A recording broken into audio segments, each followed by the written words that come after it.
अपनी अपनी पूजा धीरे धीरे करते रहो और इधर जो सुनाया जाए उसको भी सुन लो।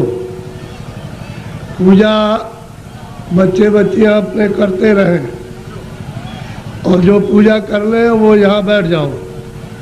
थोड़ा सा कान लगा के सुन लोगे तो जीवन तुम्हारा ये सार्थक बनेगा।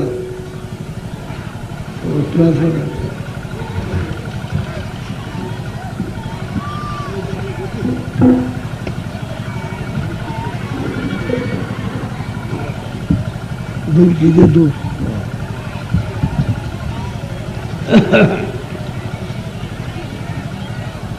जय गुरुदेव,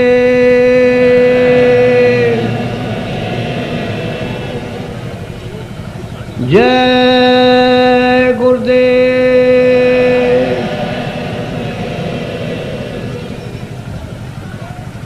जय गुरुदेव,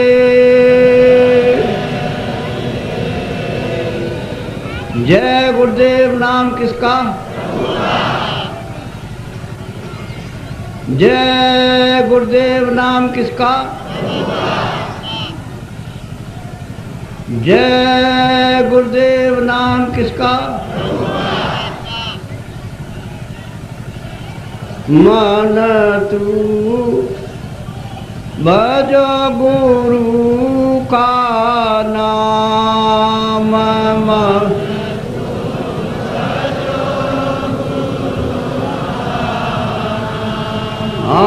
मैं मन तू भजो गुरु का नाम।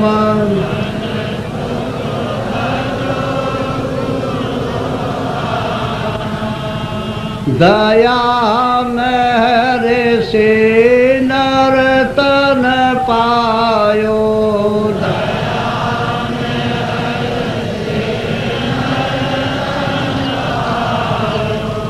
मति करना अभिमान,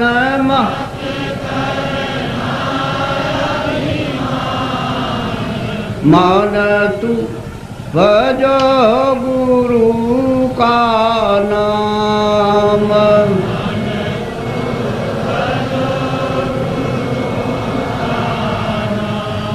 एक दिन खाली पड़ा रहेगा,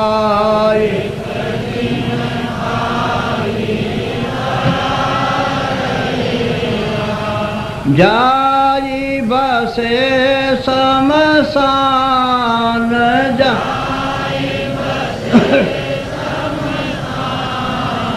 मन तू भजो गुरु का नाम।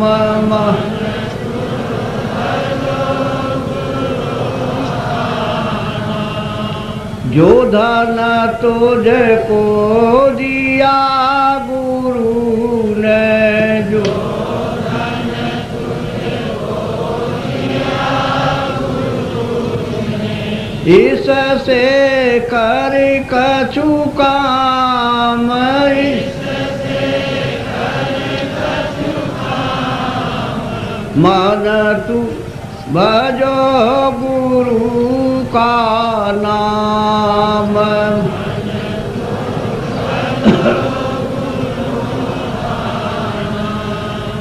अंत समय यो ही लौट जाएगा,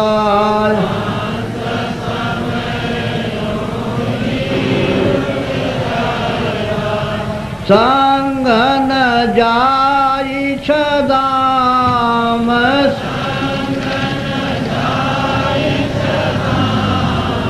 मन तू भजो गुरु का नाम।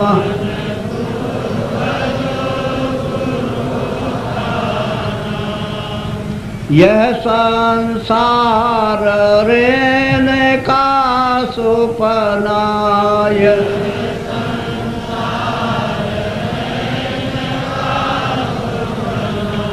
आई किया विश्राम,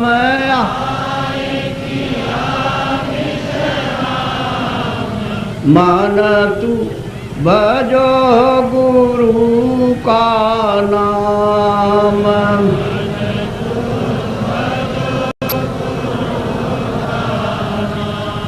चारे देना के संगी सब है,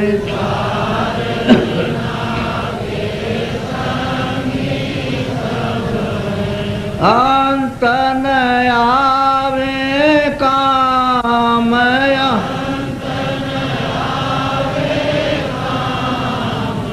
मन तू भजो गुरु का नाम।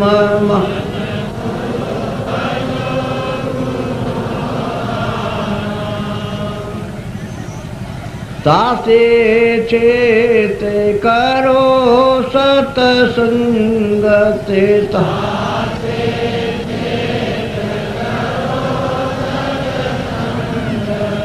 भजन करो आठो याम,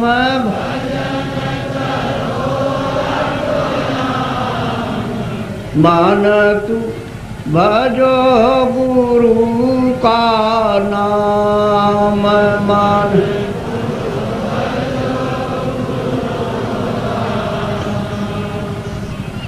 यही भजन तेरे संग चलेगा,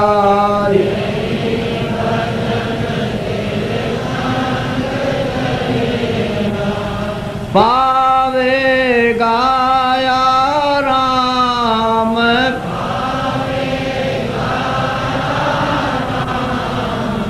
मान तू भजो गुरु का नाम।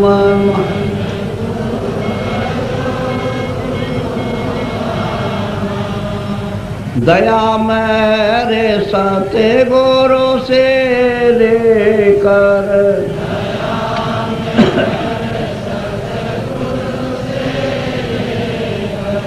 चढ़ो तिरकुटी धाम,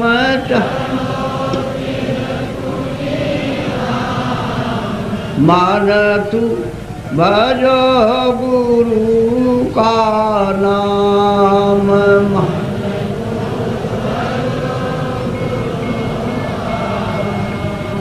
काल कर्म से बंधन छूटेगा,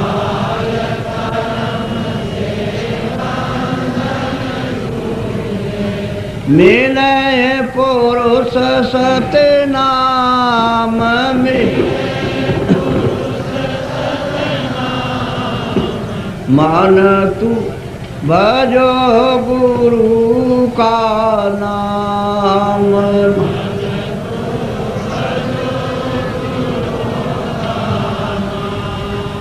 धन्य धन्य गुरुदेव, कृपा सेंद पूरन धनी, नेत करूं तुम सेव, अचल भक्ति मोई देव प्रभु। दीन अधीन अनाथ, हाथ गहा तुम आन कर, अब राखो नित साथ, दीन दयाल कृपा निधे। जय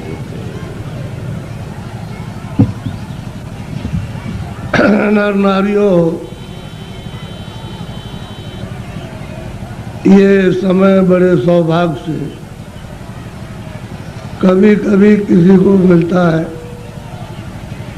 नहीं तो जीवन तो आपका अंधेरे में अज्ञान में व्यतीत हो रहा। दिन में काम करते हो और शाम को घर में बाल बच्चों की सेवा करके सो जाते हो। इतना ही आपका काम और दिन रात का है। इसके आगे ये नहीं सोचना कि मैं कहाँ से आया हूँ और मैं कहाँ जाऊँगा। ये आपको मालूम नहीं होता है कि ये मनुष्य शरीर कितना अमूलक है और ये बार बार नहीं मिलेगा। ये आपको किसी ने नहीं बताया कि इस मनुष्य शरीर का असली काम, असली उद्देश्य है, किस काम के लिए आपको यहाँ मृतलोक में ये दिया गया है। इसको सब लोग बस इस झगड़े झंझट में, खाने पीने में, उठने बैठने में, लड़ाई झगड़े में, इसमें सब बिता देते हो। रात को भी वही संकल्प देखते हो और दिन को भी वही देखते हो। ना आपके हाथ में रात का पड़ेगा और ना आपके हाथ में दिन का पड़ेगा। ये मनुष्य शरीर थोड़े दिन के लिए उसने आपको मालिक ने दिया और ये कहा कि देखो मेरा ये मनुष्य शरीर दिया हुआ ये साफ सुथरा है और तुम इसमें बैठकर अपनी जीवात्मा का कल्याण, अपनी जीवात्मा को भगवान के पास में पहुंचा दो। हमारे मकान को गंदा मत करना, मैं तुमको किराए पर देता हूँ, भाड़े पर थोड़े दिन के लिए, समय पूरा होते ही मैं आ जाऊँगा और तुमको मकान से बाहर निकाल कर और मैं अपना मकान ले लूँगा। उसने ये कहा मेरे मकान में गंदगी मत जमा करना। तो आपने उसके अमोलक मकान को जो आपको दिया गया है उसमें कूड़ा कचरा, पाप और पुण्य, अच्छा और बुरा आपने इसमें भर लिया। अब श्वासों की पूंजी खत्म हो रही है तो वो आने वाला है और सामने खड़ा हो गया कि मकान को खाली कर दो। अभी आप क्या करोगे? उसके सामने होश उड़ जाएगा, आंखें बंद हो जाएंगी, कान बंद हो जाएंगे, जबान आपके मतलब ये वो भी बंद हो जाएगी, बुद्धि जो है वो पागल हो जाएगी, कहेगा निकलो मकान। पहचानना भी बंद, सुनना भी बंद, बोलना भी बंद, समझना भी बंद, और मनुष्य रूपी इस किराए के मकान से जीवात्मा को निकाल करके बाहर करेगा।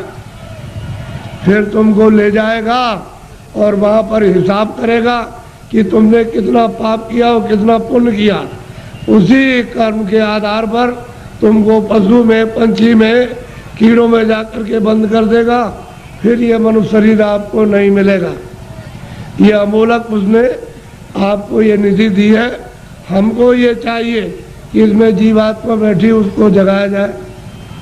तो आप किसी से रास्ता पूछते नहीं हो, भाई किस रास्ते से भगवान देखा जाएगा, किस रास्ते से मिल जाएगा। कोई रास्ता है मनुष्य रूपी मंदिर में? तो सबके पास भगवान के पहुंचने का रास्ता मनुष्य रूपी मंदिर में, कहीं बाहर नहीं है कि तुम पूरब में जाओ, पश्चिम में जाओ, उत्तर में जाओ। तुम्हारे मनुष्य मकान में उसके पाने का, देखने का, दर्शन का और जीव को यानी मतलब ये है कि पार करने का इसी से रास्ता। तो तुम किसी जानकार के पास जाते हो, उससे पूछते कि भाई भगवान के मिलने का कोई रास्ता है, तो वो बता देता आपको और फिर कहता कि देखो ये रास्ता है, इससे चलो। तो देवी और देवता और भगवान और ब्रह्मा और विष्णु महादेव और ईश्वर और ब्रह्म सब मिल जाएंगे। तो आप तो दिन भर इस काम में लगे रहते हो। दिन गया धंधे में, रात गई सोई। हीरा जलम अमोल था, कौड़ी बदले जाए। क्या आपने कर दिया मनुष्य शरीर पाकर? क्योंकि ये तो अमोलक मनुष्य शरीर है। सारे संसार की दौलत को एक जगह रख दिया जाए और इसकी आरती की जाए कि हमको फिर से मनुष्य शरीर ये खड़ा कर दो, दे दो, इसमें जीवात्मा को वापस ले आओ, तो ये धन दौलत नहीं कुछ कर सकता। ऐसा आपको सबको अमोलक मनुष्य शरीर दिया गया, चाहे किसी भी जात का हो, ब्राह्मण हो, क्षत्रिय हो, अर्जन हो, मुसलमान, ईसाई हो। भगवान के पाने का सबको ये अवसर दिया। आप कहोगे हमको भगवान के पाने का अवसर नहीं मिला, तो इससे बढ़कर के और क्या मिलेगा। अब आपको इसमें बैठकर किसी महात्मा की खोज करना है जो भगवान को पा चुका।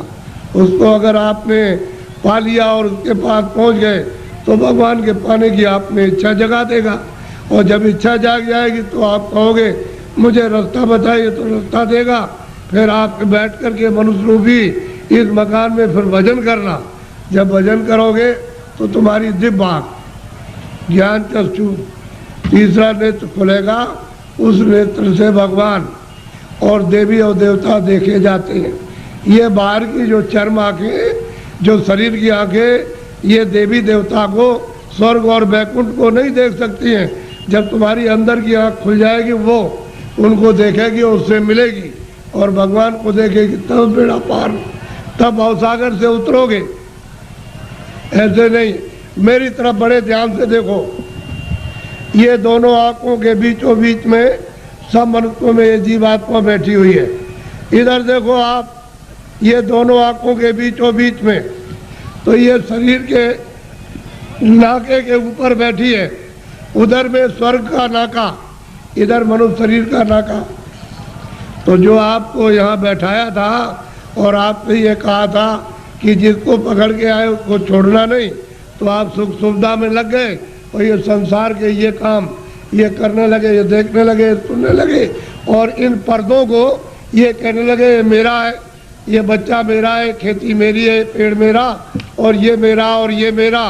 तो इस लोभ लालच में, मोह ममता में फंस गए, तो अंदर में मैल जमा हो गया।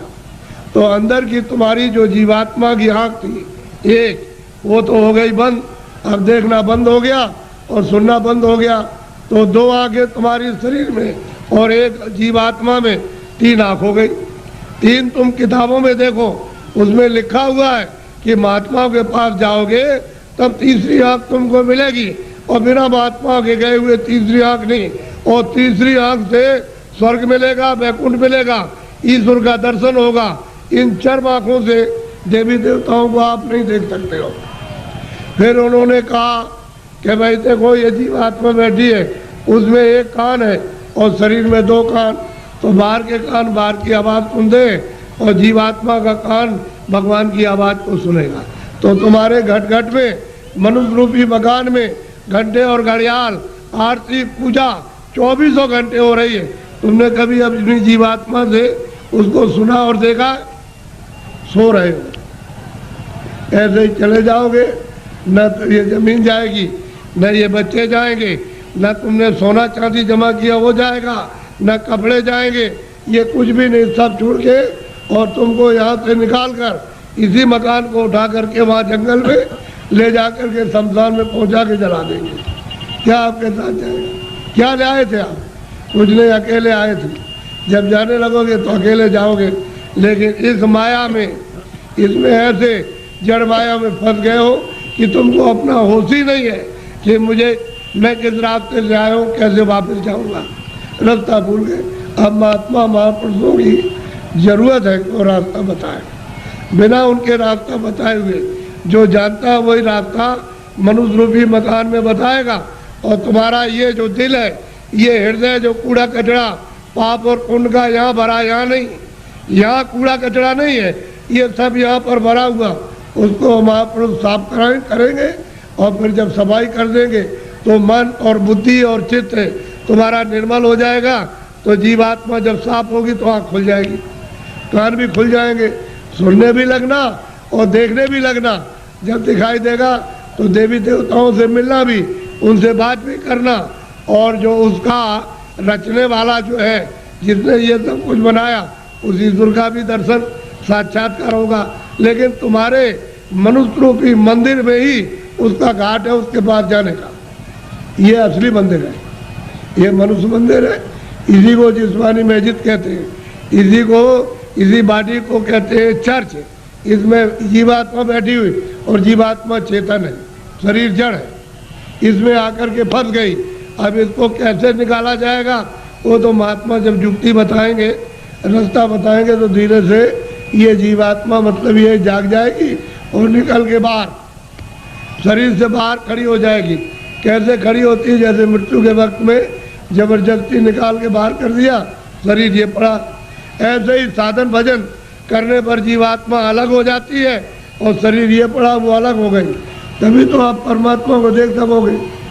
जीत है जी, सबने कहा है कि मनुष्य रूपी मंदिर में जीवात्मा को घाट पर ला करके जगाओ तो दिव्य नेत्र ज्ञान चक्षु खुल जाए, तो जीते जी भगवान को पाओ।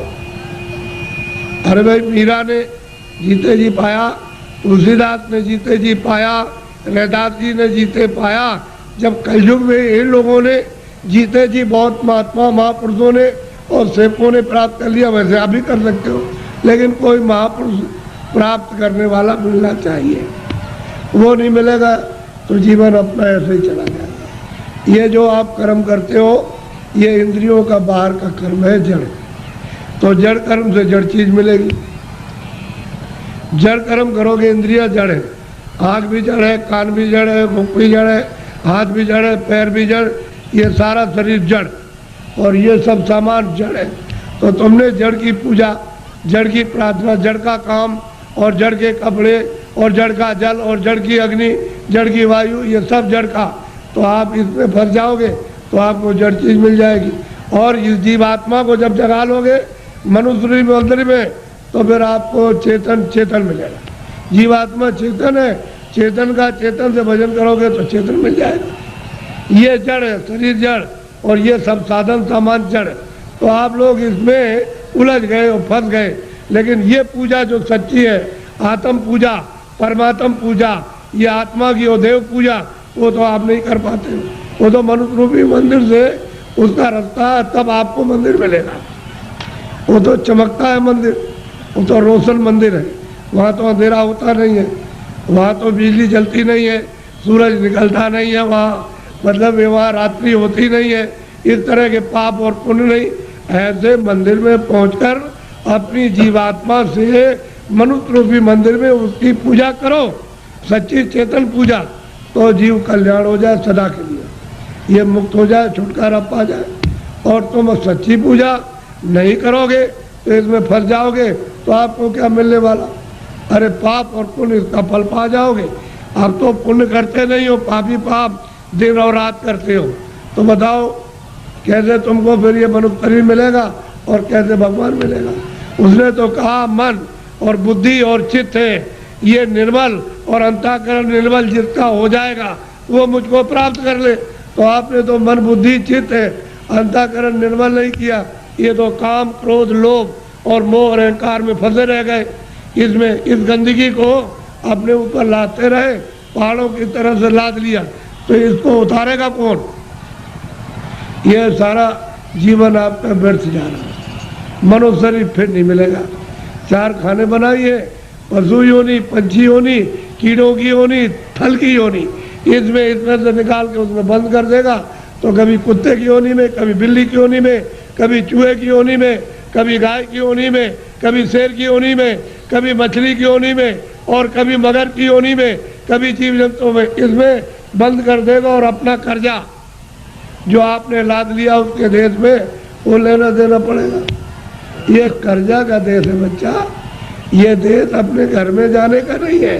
कर्जा ले और दे, कर्जा ले, कर्जा तुम ले लोगे तो मैं ब्याज के उसको चुकाना और आप चुका नहीं सकते हो। तो कर्म कर्जा है, जो पाप पुण्य करते हो यही पर देना आपको, यही आपको जन्म लेना, यही मरना। इससे छुटकारा इस जीव का नहीं हो सकता। और जब जब मनुष्य शरीर मिला तब तब आपने बर्बाद कर दिया। अब की मिला उसको भी ऐसे ही गवाए देते हो। ये फिर शरीर मिलेगा, अब की बार हाथ से चला गया तो ये गांव आपको, ये बच्चे आपको, ये सब कुछ देखने को आपको नहीं मिलेगा। वो दूसरी योनि में कई जंगल में बंद कर देगा, वहाँ करोड़ों वर्षों तक भटकते रहो, रोते चिल्लाते रहो उस दुख और दर्द में। कौन सुनवाई करेगा? और नरकों में भेज दिया तो वहाँ कितने नाम के नरक हैं, उसमें सजाए देगा, वहाँ से लौट के आ नहीं सकते हो।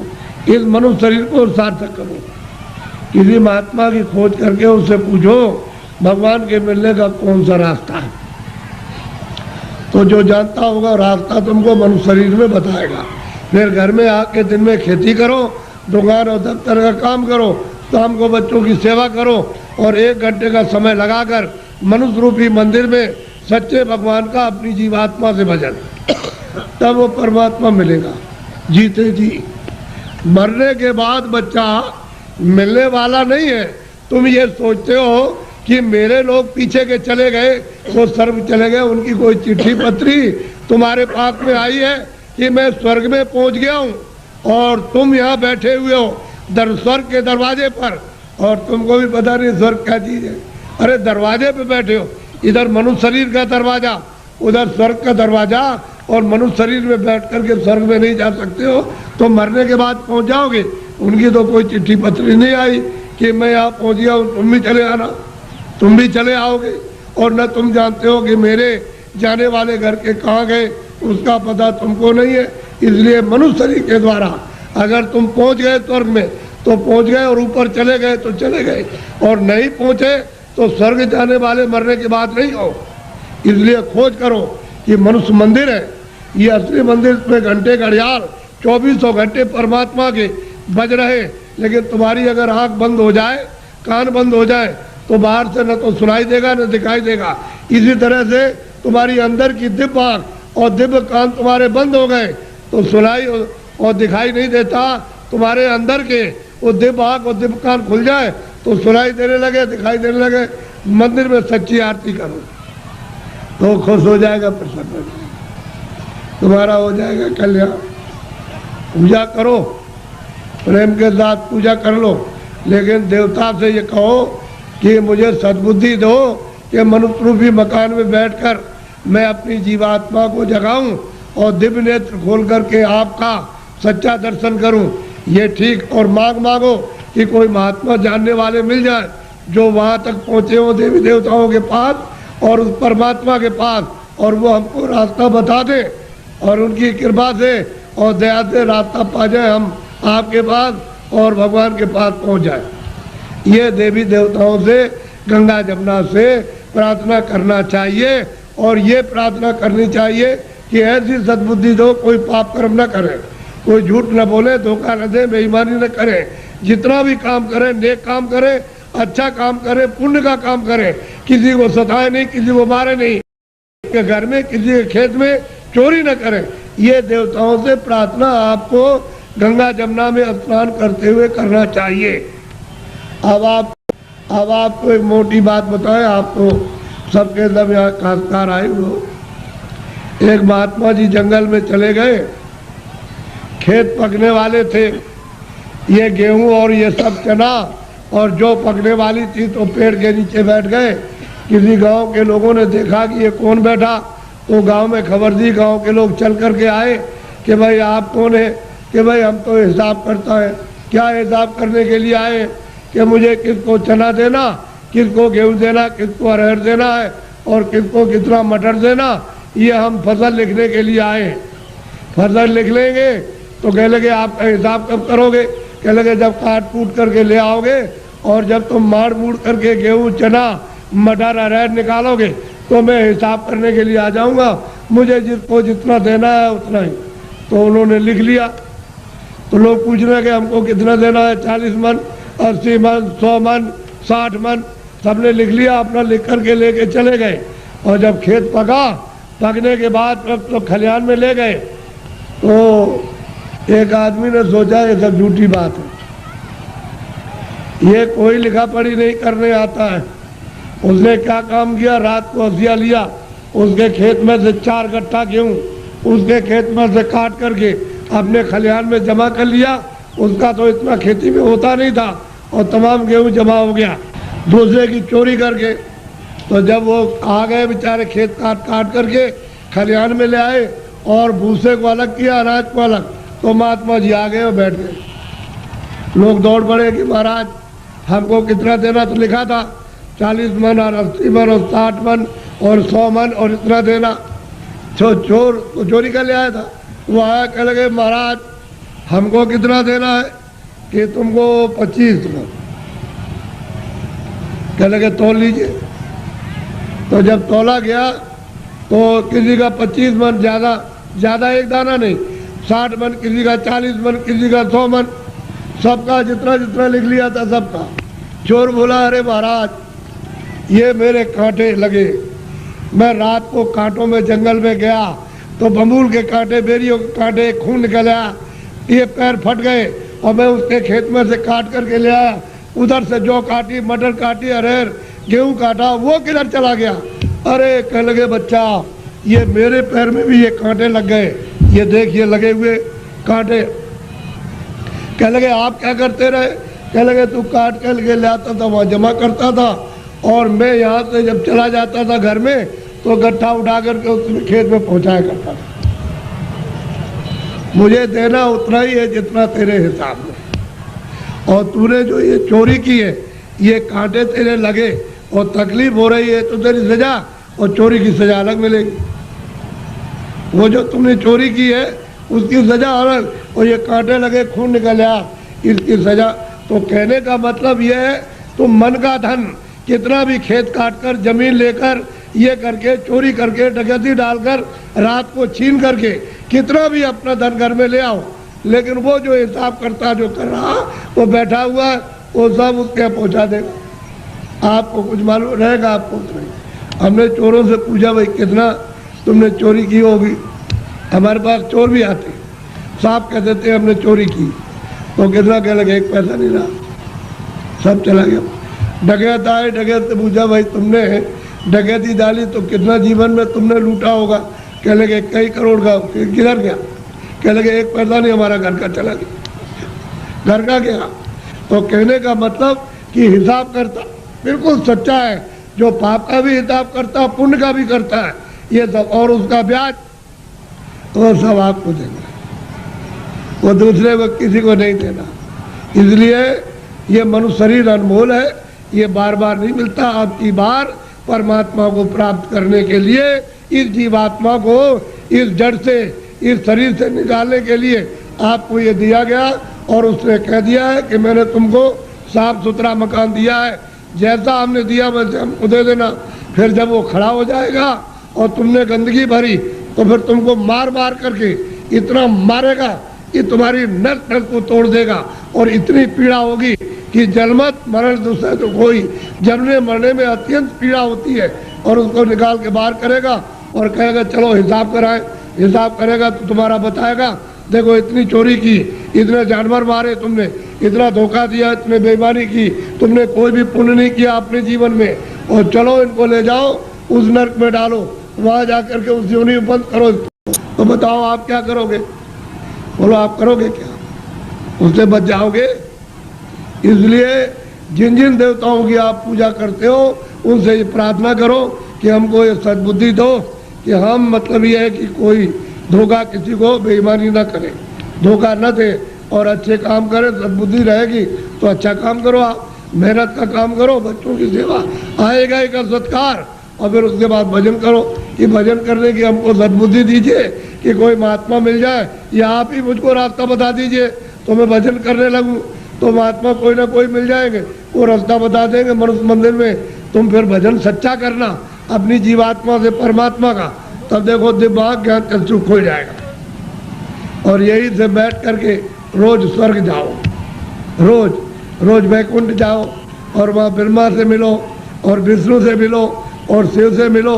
लेकिन आप बाहर से इन चर आँखों से आपको क्या पता है, इधर से गए उधर धोखा देने लगे, उधर किसी का खेत लूटने लगे, किसी को मारपीट करने लगे, तो फिर देवता की पूजा क्या हुई?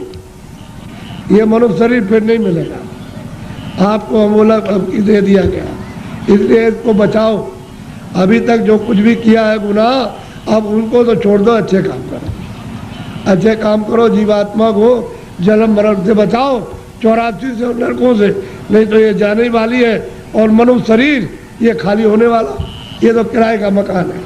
हे बच्चे बच्चियों, ये किराए का मकान है, वो ये नहीं देखा गया 2 बरस का है, 4 बरस का है, 10 का है, वो 20 साल का है, 50 का, 100 की पूंजी आपको दी जाती है। जिसकी पूंजी खत्म हुई और फिर खड़ा हो जाएगा, निकलो उसी वक्त निकाल के।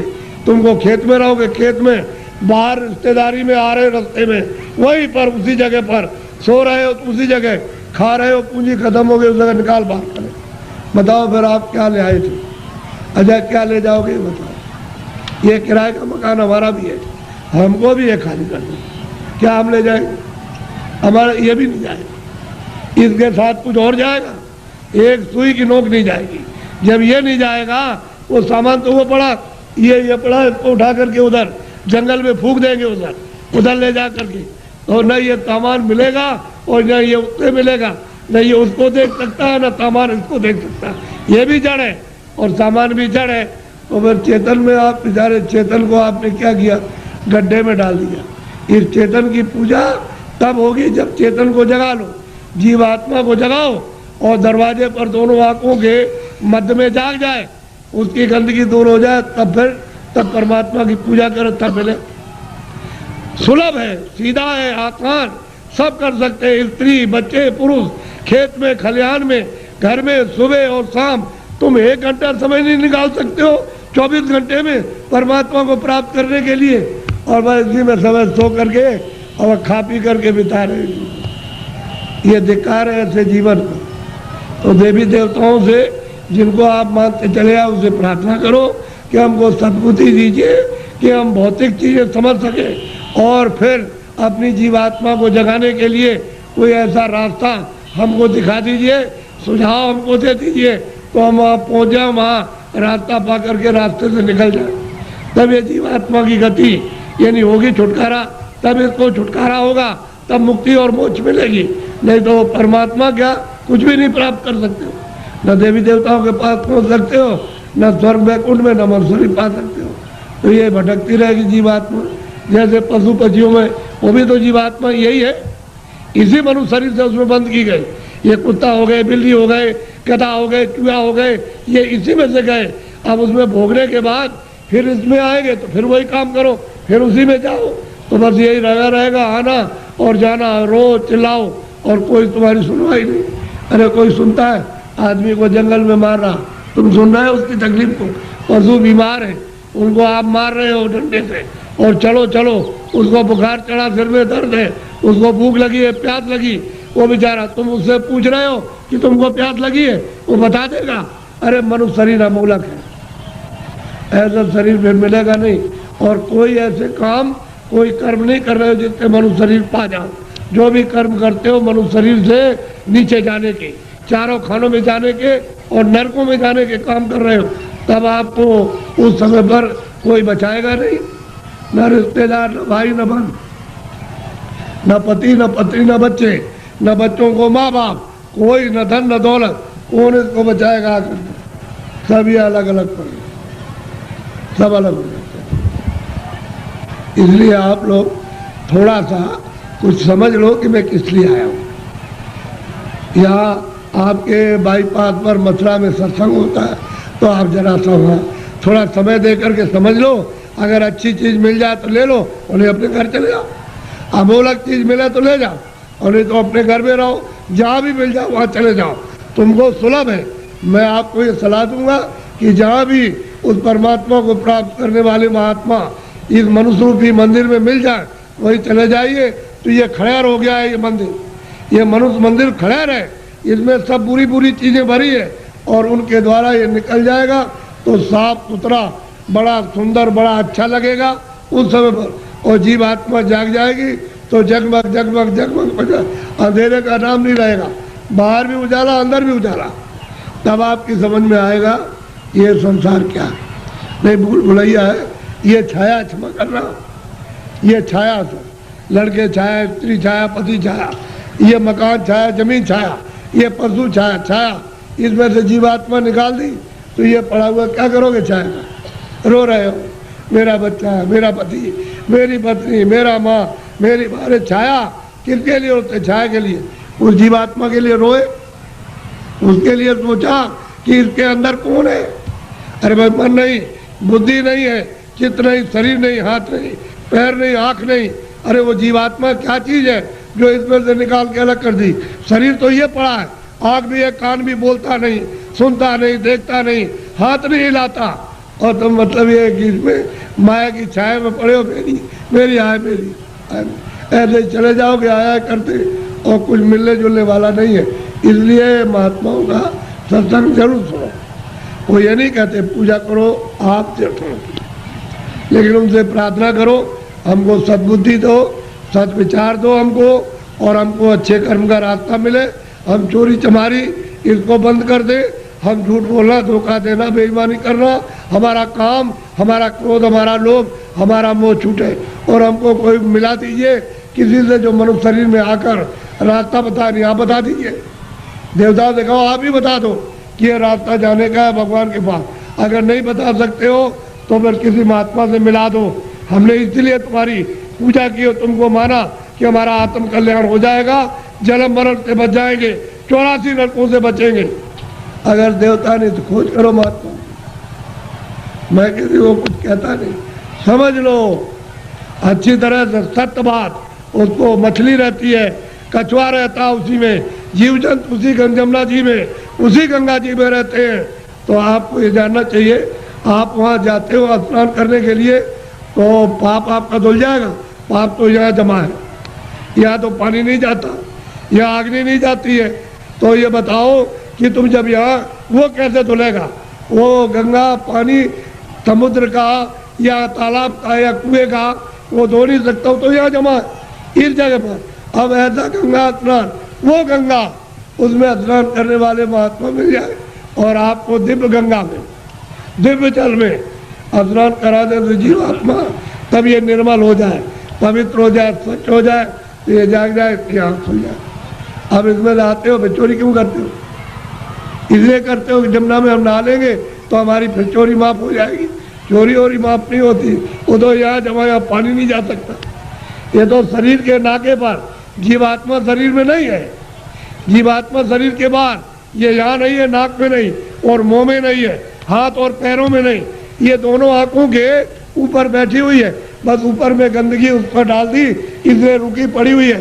गंदगी को डालो, बाहर निकल जाए, छोड़ दे मकान को, जीते जी छोड़ दो। इसलिए आप लोग थोड़ा सा अपना कभी कभी समय, जब ये सुना करो कि यहाँ बहुत भीड़ लग रही है और बहुत लोग आ रहे हैं, तो जरा से चले आए और सुन लिया और देखो आकर के कि मैं कैसी पूजा आपको देवताओं की, और फिर उन देवताओं को देखो कैसे आप देखते हो उनको अपनी आंखों से, तब तुम्हारी समझ में आएगा। ऐसे क्या समझ में आ जाएगा? अंधेरे में रहोगे तो अंधेरे में जन्म हुआ, अंधेरे में पालन पोषण हो रहा, अभी फड़फड़ा के अंधेरे में मर जाओगे। अभी देखते देखते अब तो बूढ़े हो गए, तो अब क्या दिन का साथ है इस शरीर का? अरे किसी दिन भी तुम रात रात में सोते हुए चल पड़ोगे, आप ले जाएगा आपको। अब कहाँ ले जाएगा उसका आपको पता ही नहीं है। इसलिए किसी का साथ करो, किसी जानकार का साथ कर लो। बस साथ कर लोगे तो रास्ता बता देगा कि चलो इस रास्ते से चलो, वो बस चल दो रास्ते से, तो आपको मंजिल पर पहुंचना अपने घर में। ये तो घर आपका नहीं, ये तो परदेश है। अगर आपका देश होता तो बच्चे रहते, हमारा शरीर रहता, हमारा मकान रहता, हमारी जमीन, कोई पुराना नहीं होता, सब नए रहते। लेकिन आपका मकान है ही नहीं, उसने दे दिया किराए पर, थोड़े दिन के लिए, बस समय पूरा हुआ निकाल करके बाहर कर दिया, बस खत्म हो गया। यह आपका कोई सामान परदेश है, तभी तो दूसरे के देश में निकाले जाओगे। अपने देश में पहुँच चलो, वहाँ आराम से रहना, कोई जलमता मरता नहीं है, न वहाँ कोई हिंदू, न कोई मुसलमान, न दफ्तर है, न खेती है, न दुकान, न कोई बीमारी, न हाल, न बच्चे, वहाँ आनंद ही आनंद है। अपने घर में, अपने देश में चलो। ये तो परदेश है। परदेश में आकर के कितने जो और कितने जल बीत गए ठोकर खाते, अभी तक किनारे पर नहीं आए और मनुष्य शरीर पाया और फिर उधर ही लौटे जा रहे हो, नीचे चले जा रहे हो 84 में नरकों में। अरे भाई मनुष्य शरीर में आए, ऊपर चलो अपने घर की तरफ। बड़ा सीधा साधा, तो लड़ो झगड़ो मत, प्रेम से रहो। गांव गांव की लड़ाइयाँ बंद करो, उससे आपको कुछ नहीं मिला।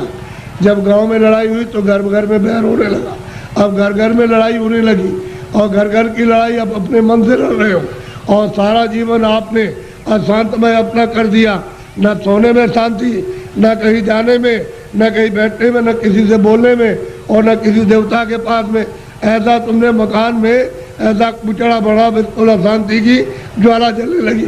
तो लड़ाई झगड़ा बंद करो, मारपीट बंद कर दो, आपस में घर में प्रेम से रहो। सब लोग भाई बहन, बच्चे बच्चे सब प्रेम से, अगल बगल में प्रेम से रहो।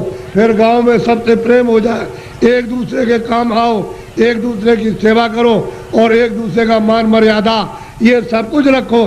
तभी अगर मनुष्य का तुम क्षणिक सुख लेना चाहते हो, शांति और आनंद का, तो आपको मिलेगा। लेकिन ये क्षणिक है। जब तक जीवात्मा मनुष्य मंदिर में जगाओगे नहीं और दिव्य नेत्र नहीं खोलोगे, तब तक तुमको आत्म और परमात्म शांति नहीं मिल सकती।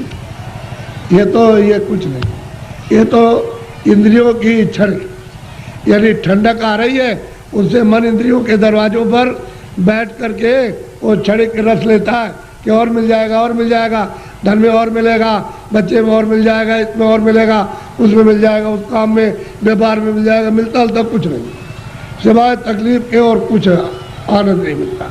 और आपने सब प्रयास किस लिए किया? सुख मिले, हमको शांति मिले, हमको आनंद मिले, और उसमें से इतना सब कुछ करने के बाद न शांति मिली, न सुख मिला, न आनंद मिला, न ज्ञान मिला, और आग जलने लगी। ऐसा जीवन आपका बड़ा ही कलुषित और बहुत ही मतलब खतरनाक अपनी आत्मा को गड्ढे के गिराने में हो गया है, और दरवाजे बैठ गए अब जाने वाली। इसलिए बचो, अभी बच सकते हो मनुष्य शरीर में, और बाद में फिर बचने का रास्ता नहीं। इसलिए इसको सोचो कि मैं कहाँ से आया हूँ, मैं किस लिए मनुष्य शरीर में आया, फिर मैं अगर जाऊँगा तो कहाँ जाऊँगा। ये तीनों प्रश्न तुम किसी से करने लगो, और जो इसका जानकार होगा कि तुम वहाँ से आए हो, इसलिए आए हो, और तुम कहाँ जा रहे हो, ये तीनों चीज़ें आपकी बता देगा। तब आपकी समस्या का, बुद्धि का असल में सच्चा विवेक तब आएगा, और तब समझोगे आप। और बताएगा देखो ये कुछ नहीं है, ये कुछ नहीं है, तुम कहाँ से है बताएगा वहाँ सब कुछ है, यहाँ से वहाँ चलो वहाँ सब धन है, सब सुख है, सब आनंद है, सब शक्ति है, सब ज्ञान है, और सब सुंदरता है, अमृत वहाँ भरा हुआ, सागर भरा, सब बताएगा आपको। लेकिन जब नहीं मिलेगा कोई तो जीवन चला जाएगा बेकार, व्यर्थ खो दिया आपने ये जवानी और सुमन शरीर। जवानी भी गई, बचपन तो कुछ कर नहीं सकता है, बालावस्था तो कुछ नहीं करती, किशोर भी नहीं, जवानी में आए और बुढ़ापा भी कुछ नहीं कर सकता। तो जवानी में मस्ती में बेकार में उलझन में आपने खत्म कर दी। अब आगे चलने के देने तो फिर तुम्हारे बच्चे ही जवाब देने लगे, अरे उधर बैठ जा, तुमने जवानी में बहुत कुछ किया। तो आपको हो जाएगी तकलीफ कि देखो मेरा बच्चा और मुझसे इस तरह से कह रहा, अब वो जवानी का उस पर जोम चढ़ा है, तुम पर बुढ़ापा आ गया, अलग कर देगा, चुपचाप बैठे रहो। घर में जो बहुएं आएगी, तुमको रोटी समय से दी और नहीं दी तो शाम को देगी, कभी शाम को नहीं तो सुबह देगी। अब तुम उड़ोगे उसमें कि हमने इतना पालन पोषण किया और ये बच्चे हमारी बात और बहुएं नहीं मानती है। एक दुख ये, एक दुख बचपन में कि रोते बिताया आप में, और फिर भी दवा कुछ और मर्ज कुछ है, पीड़ा कुछ हो रही है, वो दवा पेट की, और पेट में दर्द है तो सिर की दवा, और बच्चा रो रहा हाय हाय करता। एक तो आपने वो बिता दिया, और एक आपने जवानी, ये आपने उलझन में, और बुढ़ापा आ गया तो रो करके चले जाओ, तो कोई काम नहीं आया। न जवानी काम आई, न बाल न आप बुढ़ापे में काम आए। तो जीवात्मा का काम तो आपने कुछ नहीं किया, ये इंद्रियों का काम किया। और इंद्रियां क्या है, अब जीर्ण हो गई, पुरानी हो गई, आँख नहीं काम करती है, और कान नहीं काम करते हैं, मुँह नहीं काम करता। अब रो रहे हो, चिल्ला रहे हो, तुम ऐसा मत करो, प्रेम के साथ सब लोग रहो, और ये समझो हम किस लिए आए। ये यहाँ काम के लिए नहीं, तुम्हारा काम प्रभु को पाने का, कि हम अपनी जिंदगी में उस रास्ते में चल के प्रभु को पाएं। असली काम तो तुम्हारा ये था, और उसको छोड़ करके आप इस झगड़े में फंस गए, चलो इसको इकट्ठा किया जाए और इससे सब मिल जाएगा। क्या मिला आपको? जिनके पास वो रो रहे, जिनके पास करोड़ों, जिनके पास अरबों, वो रो रहे, चिल्ला रहे, और कहते हैं कि हमको दवा हमको दे दी। अरे भाई उससे तुमको सुख मिलता, आनंद मिलता, तो क्यों नहीं ले लिया? अरे वहाँ कुछ नहीं है। अब आप उधर जा रहे हो तो आपको क्या मिलेगा? ना आपको ना उनको, किसी को कुछ नहीं। दिन में काम करते हैं, शाम को बच्चों की सेवा अपना फर्ज अदा करते, और उसके बाद बैठ करके थोड़ा भजन करते मनुष्य मंदिर में, तो ये जीवात्मा सच्चे धन को प्राप्त करती। सच्चा जन मिलेगा नहीं, इसका कल्याण होगा, जीवन ऐसे ही चला जाएगा। तो मैं तो इसलिए चलाया कि हमारे गांव वासियों ने बहुत ही लोगों से कहा कि बाबा जी को ले आओ जरा, मैं दर्शन करूंगा। तो मैंने भी कहा चलो मैं भी दर्शन करूंगा, मेरी भी तो इच्छा दर्शन करने की है।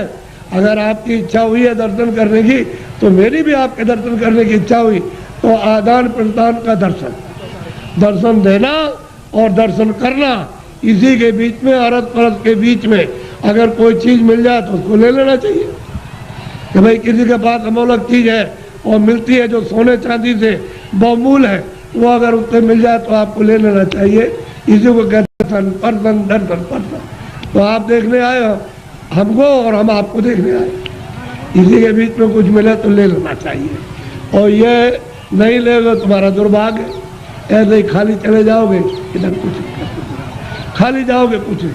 किराए का मकान ये खाली होगा, मेरा भी खाली होने वाला, बहुत तुम लोग, मेरा भी मकान खाली होने वाला। अरे ये खाली होने वाला, ये मेरा मकान नहीं है, ये तो जिसका वो अपना कहेगा कि ये मकान, और उसके मकान में काम कर लिया तो उससे कहेंगे आपकी बड़ी दया हो गई, ये मकान दे दिया, आपके मकान में बैठ करके काम किया, ये साफ सुथरा अपना मकान ले लीजिए, हिसाब ले लीजिए मकान, तो वो मकान खाली करना।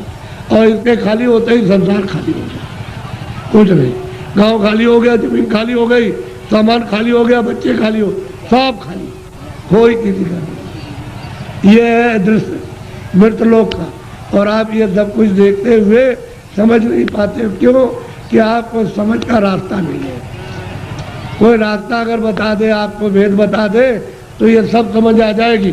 और समझने को समझ के साथ ही साथ अपना काम उलझन का जो जीवात्मा बसी उसका काम कर लोगे। तो जल्दी करो अपना अपना काम, ये समय निकला जा रहा। ऐसा बोलो जय गुरुदेव, सब लोग बोलो जय गुरुदेव। देखो, जय गुरुदेव मेरा नाम नहीं, और ना आपका नाम, न किसी पशु पंछी का नाम, न किसी पेड़ का नाम। जय गुरुदेव नाम उस मालिक का, उसका नाम है, किसी आदमी का नाम नहीं है। ये नाम हमारा नाम तो ये आपका रखा हुआ तुलसीदास, और जय गुरुदेव नाम उस प्रभु का। ऐसा आपको शंका हो जाए, भ्रम हो जाए, वो बात तो अलग है, लेकिन ये तो उसका नाम है। तो आप उसके बाद, अरे भाई प्रभु का नाम है, तो उसके बाद चलो पहुंचो, उसके बाद पहुंचना चाहिए, तैयारी करो चलने की। सब छोड़ो छाड़ो, दिन में काम कर दिया, शाम को बच्चों की सेवा कर दी, और बस घंटे 2 घंटे के लिए छोड़ दिया, और वही घर ही में रहो, चारपाई में बैठ जाओ, जमीन बैठ जाओ, और बस ये इस मंदिर में इधर से निकल चलो उसके बाद तैयारी करो। दिन में काम किया और काम करके शाम को छोड़ दिया, कहते आपने सब छोड़ दिया, खेती छोड़ दी, सामान छोड़ दिया, और बच्चे छोड़ दिया, मकान में बैठ करके अब हम सच्ची पूजा करेंगे, निकल जाएंगे। वो काम करो। तुम इधर उधर जाने की तो कोई इच्छा तमन्ना है नहीं, इसमें फंसने की है, तो आपको इससे क्या मिलेगा और क्या मिला? अच्छा, सब लोग पूजा करते जाओ, जिसलिए आए हो करते जाओ, कोई मैं मना थोड़ी करता हूँ, लेकिन अच्छी चीज को देवी देवताओं से कहो कि हमको महाराज रास्ता बताइए, हम सच्चा भजन मालिक को प्राप्त करने का और आपको हर वक्त दर्शन करने का करेंगे भजन। ऐसा प्रार्थना करो देवी देवताओं से जिनको अज्ञान में मान रहे हो, और जब तुम्हारी आँख खुल जाएगी तब तुम सच्चा दर्शन करो, उन देवी का, देवता का, सबका दर्शन करो। यानी ब्रह्मा का, विष्णु का, वहाँ भी तो देवी देवता बहुत रहते हैं, और ऊपर में ईश्वर का दर्शन करो। और अगर तुम आँख नहीं खोलोगे तो फिर न इनका दर्शन, न उनका, न इनका, न उनका दर्शन, किसी को नहीं पहचान पाओगे ये क्या है और ये क्या है और ये क्या है, पहचानने में नहीं आएंगे। और आँख खुल जाएगी तो पहचान लोगे, इसमें क्या है, उसमें क्या, उधर क्या, उस तरफ देवता क्या है और उधर में क्या है, सबको देख लोगे। वो रास्ता खुला हुआ, उस रास्ते में अंधेरा नहीं, सूरज नहीं निकलता और डूबता नहीं है, न उधर दिन होता न उधर रात होती है। बस इतना ही कूड़ा कचरा जो तुम्हारी जीवात्मा में लदा हुआ, उसकी आंख और कान बंद है, बस उतना ही अंधेरा है। इसको हटवा लो, हटा करके बस सामने उजाले उजाले। वो तो तुम्हारी रामायण पढ़ते हो ना, उसमें लिखा है मोह मुदेव नैन त्रिशद में भयो, उन चितवत कौशलपुर गयो, मोह विलोक राम मुस्काई। मुझको देख करके और मैं उनको देख करके हाथ पड़े। तो कहते हैं मैं राम के उधर चला गया, उनके उधर में, यानी उधर पेट में नहीं, उस तरफ चला गया। तो उधर माज उन अंडज राया और देखो बहु ब्रह्मांड दिखाया। बहुत से ब्रह्मांडों को गोस्वामी जी महाराज उसी रामायण में कहते कि मैंने अपनी दिव्य आँख, अपने ज्ञान चक्षु से मैंने वहाँ जा करके देखा और परमात्मा को देखा साक्षात्कार, और देवी देवताओं को मैंने देखा। तो तुम भी देख सकते हो भाई, वो तो कलयुग था। गोस्वामी जी महाराज तो अभी कलयुग में आए, 1589 में जन्म लिया था। उसके बाद उन्होंने ये सब देखा गुरु की कृपा से, और देखने के बाद उन्होंने रामायण में लिखा। तो आप रामायण को समझ नहीं पाते हो कि रामायण का भेद कौन बताएगा? जिसने देखा होगा वही तो रामायण का भेद बताएगा, जिसने नहीं देखा वो क्या बताएगा? आँख का अंधा कभी नहीं बता सकता, वो तो अंधा है। कोई आदमी अंधा और बहरा हो तो क्या आपको सुनाएगा, क्या दिखाएगा? जिसके आँख होगी वो दिखाएगा कि रामायण में ये लिखा हुआ है, ये लिखा है, ये देख करके लिखा। तो आप रामायण को नहीं समझ पाते हो। रामायण उनसे समझो जिन्होंने उस परमात्मा को और ब्रह्मांडों को और देवी देवताओं को जिन्होंने देखा। ये बड़े अवभाग्य। और देखो, आप मुझसे जो भी मदद चाहते हो, जितनी यथाशक्ति इस बुढ़े में, उतनी तो आपकी मदद करेगा। बाहर से भी मदद करेगा, अंदर से भी करेगा। जीवात्मा के लिए भी करेगा और शरीर के लिए भी, दोनों तरफ। क्योंकि बाहर से भी करेगा तभी समझ में आएगा कि अंदर भी होगा। नहीं, बाहर से नहीं करेगा तो अंदर से कैसे समझोगे? जब महात्मा बाहर से मदद करते हैं, सहयोग देते हैं, तब उनको समझते हो। तो जीवात्मा के लिए मदद करते, तो जीवात्मा को जगा लेते, उसको साफ सुथरा करके और उसको मतलब उधर ले जाते, उधर पहुंचा देते हैं। तो दोनों काम। तो आप जितनी मदद चाहो, जो यथाशक्ति है, उतने आप मदद लो, प्रेम के साथ, प्यार के साथ। प्यार और प्रेम बड़ी चीज़ होती है। किसी के पास कोई चीज़ है, आप प्यार से सब ले सकते हो, और किसी के पास कोई चीज़ है, आप गाली से या मारपीट करके ऐसे नहीं ले सकते। ऐसे लोगे लूट पाट के तो ले जाओ, लेकिन आपके पास रहेगा नहीं, वो निकल जाएगा तब। और थोड़े दिनों का मन का धन है, बस उसके बाद साफ हो जाएगा, बस खाली ऐसे हाथ हो जाएंगे। ये मन का धन है।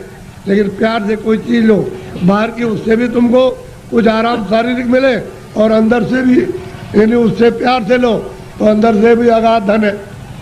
और जीवात्माओं का धन है।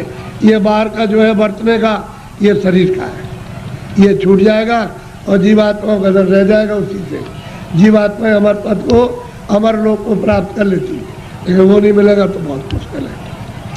अच्छा, बोलो जय गुरुदेव। अभी बराबर चले आ रहे, बराबर जा रहे, आने जाने का तांता लगा हुआ। तो इनकी पूजा में रास्ता रुक गया है, तो बाधा क्यों डाली जाए? पूजा करेंगे, दूर दूर से आ रहे हैं, तो पूजा करेंगे, पूजा करें। आप आओ जाओ, पूजा करो, और मतलब ये उसके बाद फिर अपने अपने घर जाओ। लेकिन हमारी बात कान में याद रखना कि मनुष्य शरीर किराए का मकान है, ये आपका देश नहीं है, सब सामान छोड़ना है। कुछ भी आपके साथ, एक सुई की नोक, एक बालू का कण भी आपके साथ नहीं जाएगा। जब ये नहीं जाएगा तो ये कोई सामान नहीं जाएगा। बोलो जय गुरुदेव, बोलो जय गुरुदेव, जोर से बोलो जय गुरुदेव। जय गुरुदेव नाम किसका? जय गुरुदेव नाम किसका? जय गुरुदेव नाम किसका?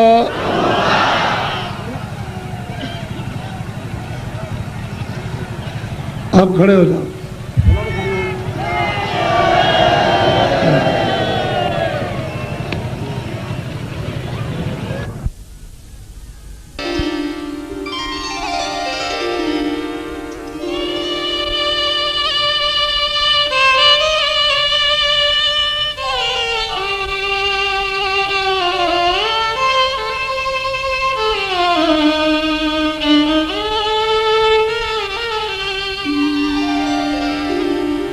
श्री राम, श्री राम, श्री राम,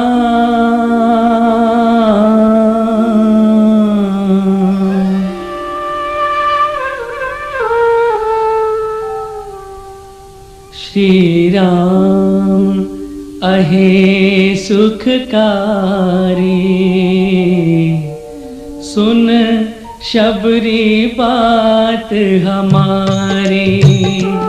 श्री राम अहे सुखकारी, सुन शबरी बात हमारी। सुनी कोई छाप तिलक तन धारे, कोई जटा विभूति रमा